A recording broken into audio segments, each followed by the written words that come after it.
ল'ৰাবিলাকৰ reality physical হোৱাৰ আগ মুহূৰ্তলৈকে এজন ল'ৰাই কয় যে মই ঘৰত মনাই ল'ম জান, মই ঘৰত মনাই ল'ম, তুমিয়ে মোৰ ৱাইফ হ'বা, তোমাকে মই বিয়া পাতিম।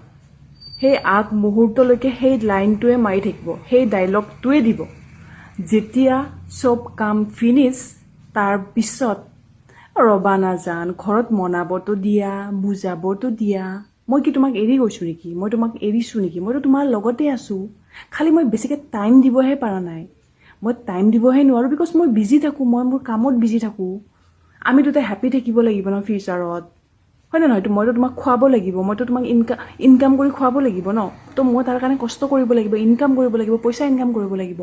চ' মই তোমাক ইমান কেনেকৈ টাইম দিওঁ? সেইবিলাক কৈ কিনে ইফালে বেলেগৰ লগত চলাই থাকে, ঠিক আছে? আৰু সময়ত বেলেগৰ লগত বিয়া হ'ব, বেলেগ ছোৱালী বিয়া পাতি আনিব আৰু তোমাক টা বাই বাই কৈ দিব, কিবা কিবি বাহানা কৰি